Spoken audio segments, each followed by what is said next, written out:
रहा है। ठीक है sir. Okay. Thank you sir. सभी साथियों को नमस्कार, जय RCM। सबसे पहले मैं गुरुदेव BC छाबड़ा जी को सशक्त नमन करना चाहता हूं, जिनके सानिध्य में ये प्रोग्राम संचालित हो रहा है।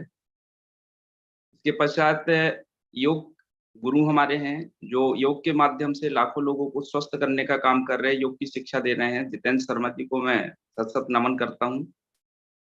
और मेरे मेंटर गुरुदेव जितेंद्र सक्सेना जी, नरेश राठौर सर, मध्य प्रदेश के पहले करोड़पति BM गुप्ता जी, नरवरिया सर, सबके श्री चरणों में सशक्त नमन करता हूं। और हमारे मित्र साथी रवि शाह जी, अनूप द्विवेदी जी, पवार जी, रवि मानकर जी और यहाँ उपस्थित सभी ऑल रॉयल्टी अचीवर, सबका मैं वेलकम करता हूं। और देख रहे हैं कि बहुत सारी मातृशक्तियां भी इसमें जुड़ी हुई हैं, तो सबको सशक्त नमन करता हूं। आज इस मीटिंग में आने के बाद मुझे बहुत अच्छा फील हो रहा है, और जो सबसे अच्छी मुझे 2-3 बातें इस मीटिंग में लग रही, मैं सबसे पहले वो रखना चाहता हूं कि इस मीटिंग में मैं देख रहा हूं कि ये मीटिंग सुबह-सुबह चालू होती है, और सफलता का पैरामीटर में जो कुछ बातें होती हैं, पहली बात होती है कि यदि आप सूरज को जगाते हैं और सूरज आपको जगाता है, दोनों बातों में अलग-अलग फ़र्क है। तो मैं देख रहा हूँ कि यहाँ लोग सुबह-सुबह उठने की जो एक आदत लोगों में आ रही है, ये बहुत अच्छी बात है। दूसरी चीज़ मैं यहाँ देखता हूँ कि लोगों को शानदार ट्रेनिंग मिल रही है, चाहे वो योगा की हो, चाहे वो गामा ओरिजिनल की हो, चाहे वो लीडर से आ रहे हैं तो अपनी-अपनी बातों को रख रहे हैं।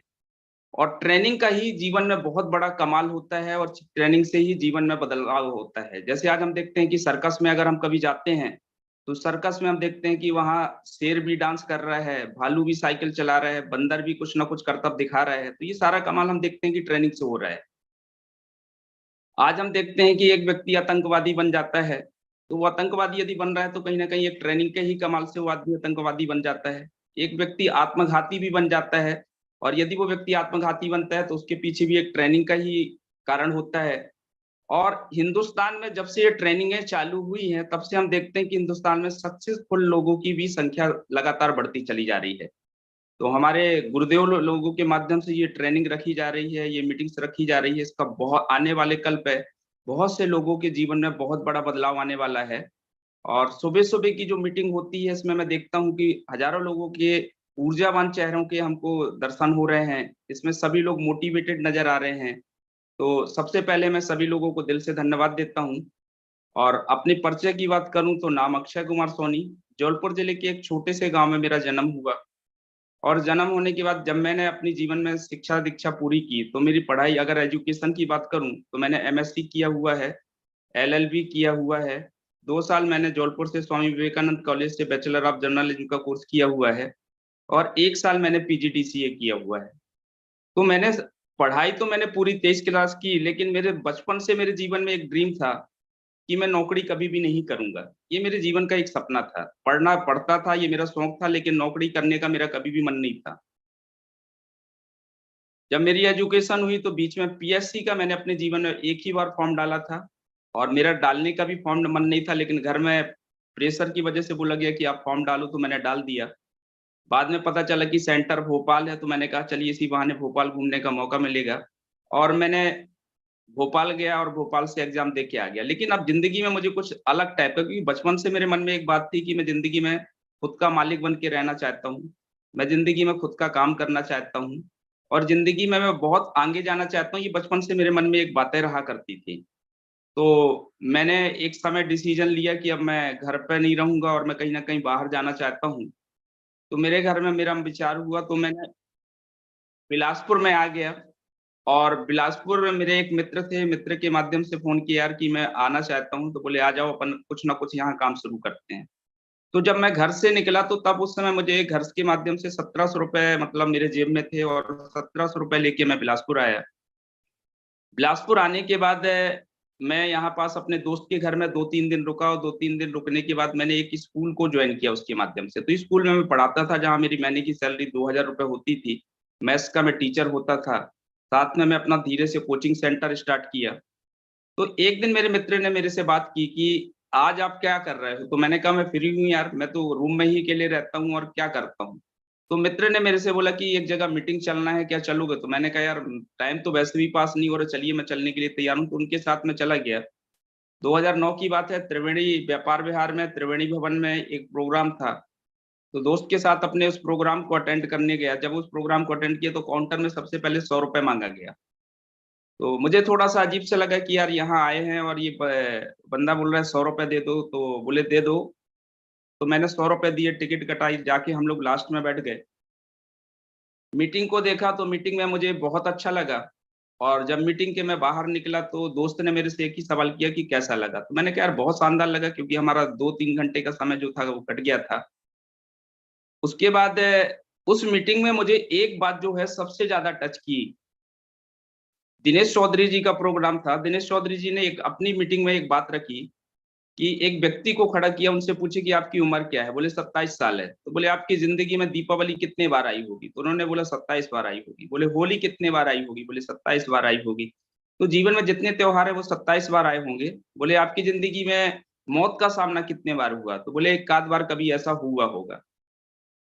तो ये बात मेरे को ज्यादा टच की, क्योंकि ये बिजनेस मेरी जिंदगी में 3 बार आ चुका था। 2004 में मैं जब संजय गांधी लॉ कॉलेज से मैं लॉ की पढ़ाई कर रहा था, तब मुझे सन शायद तकरीबन याद नहीं है, 2004 या 5 का मैटर है। तब दिनेश चौधरी जी की रॉयल्टी हुई थी और बीसी छाबड़ा जी के माध्यम से एक बहुत बड़ा प्रोग्राम नीरज टाकीज में किया गया था। तब मैंने पहली बार उस एक मीटिंग में जाने का मुझे माध्यम मिला था।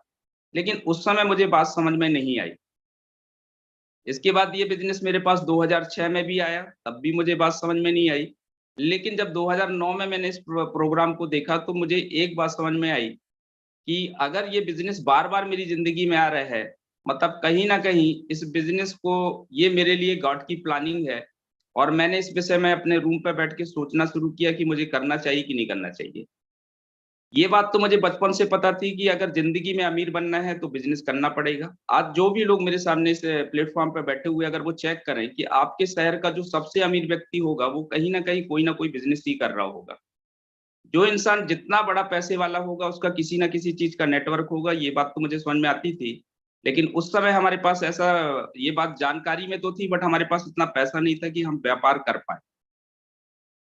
दूसरी बात मैंने अपने आप से पूछी कि अगर इस बिज़नेस को मैं नहीं करता हूँ, तो क्या जो काम मैं कर रहा हूँ, उस काम से मैं 5, 7, 8 हज़ार रुपए जो महीने में कमा रहा था, क्या उस काम से मैं ज़िंदगी के जो मेरे सपने थे, वो सपने पूरे हो सकते हैं? मैंने अपने अंदर से एक प्रश्न किया तो जवाब आया कि जो मैं कर रहा हूँ, उस काम से मेरी ज़िंदगी के जो ड्रीम्स थे, वो पूरे नहीं हो सकते हैं। तो मेरे अंदर से कुछ बातें आई, जिनमें से तीसरा प्रश्न मैंने पूछा कि जो मैं काम कर रहा हूँ, उस काम को मुझे कब तक करना पड़ेगा? तो जवाब आया कि जब तक ज़िंदगी जीनी है, तब तक करना पड़ेगा। तो कुछ चीज़ें मैंने अपने रूम में बैठ के उन चीज़ों को सोचा, समझा। फिर शाम के समय मेरे दोस्त के घर गया और मैंने कहा, "यार, इसका प्लान बताओ, इसका प्लान किस तरीके से?" तो मेरे दोस्त ने जो उसको जानकारी थी, उसने बैठ के मुझे प्लान के बारे में जानकारी दी। और जब प्लान के बारे में जानकारी दी, तो इस बिज़नेस की बहुत सारी चीज़ें मुझे क्लियर हुई। जैसे हम देखते हैं कि हमें इस बिज़नेस के माध्यम से एक समय के बाद हमारे पास एक पैसे से फ्रीडम आती है। तो जीवन में पैसा हमारे जीवन में बहुत इम्पोर्टेंट है। और अगर हम देखें कि अगर कोई ये कहता है कि हम पैसे के लिए नहीं काम कर रहे, किसी न कोई भी आपका ड्रीम हो इस बिज़नेस में आने का, किसी का कोई भी ड्रीम हो, लेकिन जो भी ड्रीम है वो बिना पैसे के पूरा नहीं हो सकता है।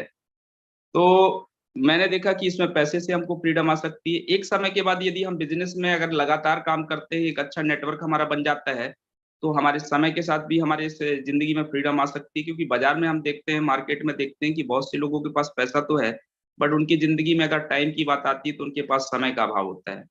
और तीसरी चीज़ हम इस बिज़नेस में देखा कि जो हेल्थ को लेके बात करते हैं कि ब आज बाज़ारों में या मार्केट में हम चेक करें कि बहुत से लोगों के पास बहुत सारा पैसा है, लेकिन आज उनके जीवन में अगर हेल्थ की बात की तो हेल्थ नहीं है। तो इस बिज़नेस में जो शुद्ध प्रोडक्ट की बात हमने देखी, डायरेक्ट आप तक प्रोडक्ट जो आते हैं, तो उसमें कहीं भी कोई मिडलमैन का रोल नहीं होता है, तो ये चीज़ क्लियर था कि प्रोडक्ट यहाँ शुद्ध मिलेंगे। तो ये कुछ फ़ायदे थे जिन चीज़ों को मैंने देखा, और सबसे इम्पोर्टेंट थी कि पैसिव इनकम।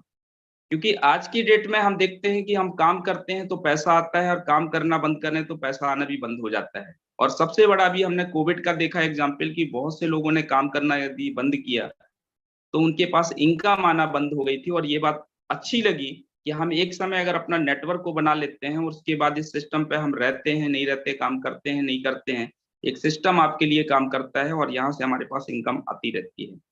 और लास्ट में इसका जो सबसे बड़ा बेनिफिट मुझे नजर आया कि सिक्योरिटी, ये जीवन की सबसे बड़ी बात थी, क्योंकि ये चीजें हमें कहीं और देखने को नहीं मिलती थी कि इस बिजनेस में यदि हम जहां भी जिस मुकाम पे होते हैं और जब भी इस दुनिया से हम विदा होते हैं, तो हम जहां से छोड़ के जाते हैं हमारा परिवार वहां से ही शुरू करता है। तो इस प्लान को देखने के बाद इसकी ये बहुत सारी चीजें मुझे अच्छी लगी। मैंने इस बिजनेस को ज्वाइन करने का निर्णय लिया और उस समय पैसे ज्यादा मेरे पास होते नहीं थे, तो मैंने 1320 रुपए का किट आता है उस चीज को लिया। 1500 का था, 2900 था, तो सबसे छोटा जो किट था, पैसे ज्यादा नहीं थे, मैंने ज्वाइन किया और इस बिजनेस को हमने करना शुरू किया। जब इस बिजनेस को मैंने करना शुरू किया, तो धीरे धीरे करके इस बिजनेस में बहुत सारे चैलेंजेस आते थे, क्योंकि जब मैं इस बिजनेस को करना शुरू किया तो किसी से बात करने में हमारे अंदर बड़ा संकोच होता था कि लोगों के घर में जाके प्रोडक्ट की बात करना, ये सब बातें, ये मुझे थोड़ा सा संकोच लगा करता था। लेकिन धीरे धीरे करके मैं इस बिजनेस में जब आया तो मेरा सबसे पहले क्यों क्लियर हो गया था कि मैं इस बिजनेस को करना क्यों चाहता हूँ। और कहते हैं कि यदि आपका क्यों क्लियर हो तो कैसे आप करेंगे, ये चीज ऑटोमेटिक क्लियर हो जाएगा। कदम सिंह जी कहते हैं कि यदि आने का कोई कारण नहीं होगा तो आपके जाने का भी कोई कारण नहीं होगा। तो पहले आप सबसे पहले अपना क्यों क्लियर कर लें। जैसे उदाहरण के लिए मैं बोलूं कि अगर मैं एक कार को ड्राइव कर रहा हूँ, मेरी कार में कोई एक व्यक्ति बैठे हैं एक्स, और जो मैं उनसे, कार की रफ्तार है 120 किलोमीटर 130 किलोमीटर, मैं उनसे बोलूं कि आप इस कार से कूद जाओ, तो व्यक्ति उस कार से नहीं कूदेगा।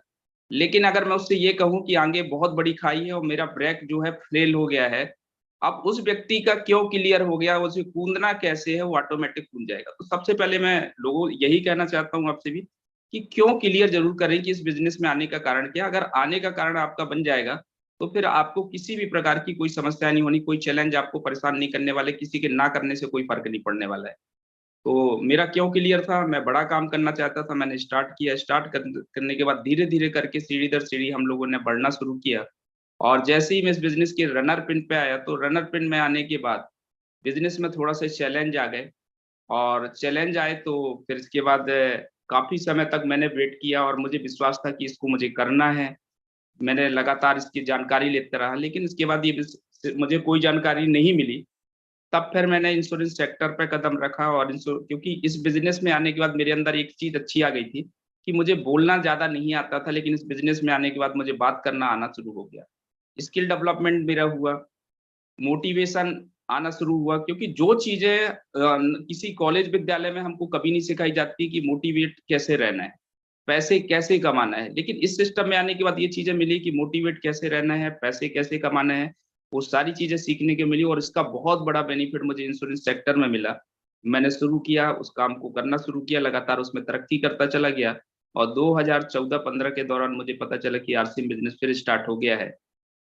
तो मेरा वाय बिल्कुल 100% क्लियर था, कोई डाउट तो था ही नहीं। जैसे ही मुझे जानकारी मिली, मैंने इस बिजनेस को फिर से करने का एक इरादा बनाया कि मुझे इस बिजनेस को करना है, क्योंकि मेरा बिलीव 100% पहले भी क्लियर था, बीच में भी था और आज भी क्लियर है। तो मैंने इस बिजनेस का डिसीजन लिया, लेकिन बिलासपुर में पिकअप सेंटर नहीं थे। तब मैंने एक डिसीजन लिया कि मुझे एक पिकअप सेंटर खोलना चाहिए, और उस समय 1 लाख रुपए से पिकअप सेंटर स्टार्ट हो जाते थे। तो मैंने जितेंद्र सक्सेना जी से बात की और उन्होंने पिकअप सेंटर स्टार्ट कराया और बीसी छाबड़ा जी के माध्यम से उस पे पिकअप सेंटर का उद्घाटन किया गया। पिकअप सेंटर आने के बाद मैंने स्टार्ट किया, लेकिन उस समय मेरे पास एक सबसे बड़ी दिक्कत जो थी कि जो मेरा दोस्त था, मेरी अपलाइन थी, वो बिजनेस में नहीं थे और बिजनेस करने का उनका मूड नहीं था। अब मैं अकेला था और मेरी जो भी अपलाइन थी वो तकरीबन मेरे से 500 700 1000 किलोमीटर दूर थी। कोई भोपाल में था, कोई मेघालय में था, तो मैं अकेला था।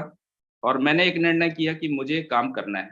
तो मैंने पिकअप सेंटर स्टार्ट करके अपने धीरे धीरे काम को करना शुरू किया। जब काम स्टार्ट किया तो तकलीफें बहुत आती थी, पेन ज्यादा था। तो मैं एक ही सतीश पंडित जी के एक वीडियो में मैंने सुना कि जब भी आपको पेन हो तो समझ लीजिए कि आपकी उत्पत्ति होने वाली है। मतलब मैं इस चीज को समझना पड़ेगा कि अगर आपके लाइफ में पेन आ रहा है तो समझ लीजिए कि आपकी उत्पत्ति होने वाली है, आप जिंदगी में कुछ बड़ा करने वाले हैं।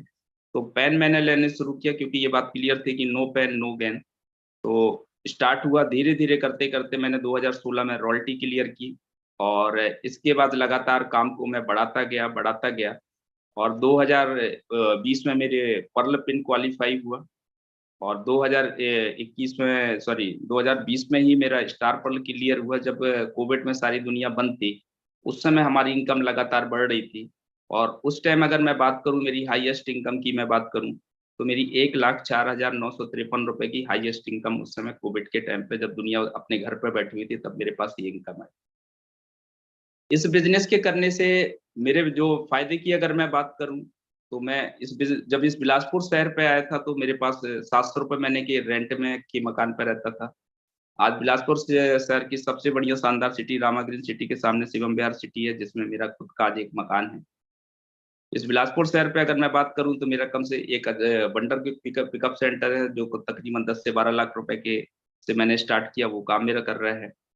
आज मेरे बच्चे 2 बेटियां हैं मेरी जो शहर के टॉप स्कूलों में पढ़ती हैं और धीरे-धीरे जीवन में बहुत सारा परिवर्तन आया। फ्लाइट में घूमने का मौका मिला, अमिताभ बच्चन जी से रूबरू मिलने का मौका मिला, सानिया मिर्ज़ा से रूबरू मिलने का मौका मिला और शानदार लोगों का साथ मिला। अगर मैं बात करूँ इस बिज़नेस में जो मैंने इतने समय से मैंने काम किया और अगर 5 मिनट में अगर मेरे से कोई पूछे कि इसका निचोड़ क्या है?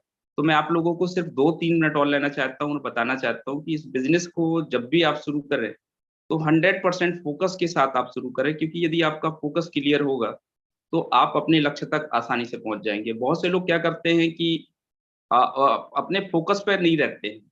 दुनिया की सारी चीज़ें उनको नज़र आती हैं कि अपलाइन क्या कर रहा है, डाउनलाइन क्या कर रहा है, क्रॉस लाइन क्या कर रहा है, अपलाइन क्या कर रहा है। लेकिन अपना रॉयल्टी का पिन, अपना टेक्निकल का पिन, अपनी 2 लाख की इनकम, अपनी कार, ये लोगों को नज़र नहीं आती। तो सबसे पहला अपना होना चाहिए फ़ोकस। अगर आपका फ़ोकस 100% क्लियर है, तो आप मानिए कि आप वहाँ तक बिल्कुल पहुँच जाएँगे। इसके साथ-साथ जैसे मैंने बोला कि पेन लेना शुरू करें, तो पेन आपको लेने की आदत डालनी पड़ेगी और यदि आप पेन लेते हैं तो 100% मानिए कि आप ज़िंदगी में बहुत कुछ बड़ा करेंगे। क्योंकि मैं अक्सर लोग मीटिंग में कहता हूँ कि अमीर बनने में भी पेन है और गरीब रहने में भी पेन है। पेन दोनों चीज़ों में है। अब आप डिसाइड कर लीजिए कि अमीर वाला पेन लेना है कि गरीब वाला पेन लेना है। माँ बनने में भी पेन है और बाँझ रहने में भी पेन है। तो माँ बनने में सिर्फ़ एक ही बार पेन लेना पड़ेगा, लेकिन बाँझ का जो पेन है वो ज़िंदगी भर रहता है। तो इस सिस्टम में आप 2 से 3 साल इस सिस्टम पे लगातार यदि काम करते हैं, इस सिस्टम पे लगातार आप सिस्टम के लिए 2 से 3-4 साल काम करते हैं, तो 2 से 3 पीढ़ियाँ ये सिस्टम आपके लिए काम करेगी। जब आप इस बिज़नेस को शुरू करते हैं, तो पहली 2-4 जॉइनिंग निकालने में आपको बहुत तकलीफ आने वाली है। लेकिन एक समय के बाद ऐसा समय आता है कि जब आपके नीचे कब 10 2, 4, 5 डेली जॉइनिंग होती है और आपको पता नहीं चलता है। इस बिज़नेस में ₹300 का कमीशन बनाने में आपको बहुत ज़्यादा चैलेंजेस आ सकते हैं। लेकिन इस बिज़नेस में आने वाले समय में 3 लाख रुपए का चेक बनाने में आपको किसी प्रकार का कोई चैलेंज आने वाला नहीं है। इस बिज़नेस में आपको पहली वाइटल पिन अपनी टीम में निकालने में बहुत चैलेंज आ सकते हैं। लेकिन आने वाले समय पे आपकी टीम में कितनी वाइटल पिन निकल रही है, ये आपको भी पता चलने वाला नहीं है। तो इस बिज़नेस में लगातार चलते रहिए, लगातार काम करते रहिए और लास्ट में एक ही बात बोलूँगा 98 का मैंने एक वीडियो देखा था, फॉरेन से एक लीडर आए हुए थे, जिनका मुझे वीडियो देखने का मौका मिला। उन्होंने एक बात कही थी कि जो व्यक्ति 90 के दशक से सन 2000 के बीच में मल्टी लेवल मार्केट को करेगा, वो अल्टो या 800 कार को मेंटेन करना लगेगा। तो कुछ चीज़ें ऐसी हैं जो बीते हुए कल पे हम देखें तो बिल्कुल सही हो रही है और प्रेज़ेंट जो चल रहा है सही हो रही है और भूतकाल आने वाले समय के बारे में उन्होंने बताया।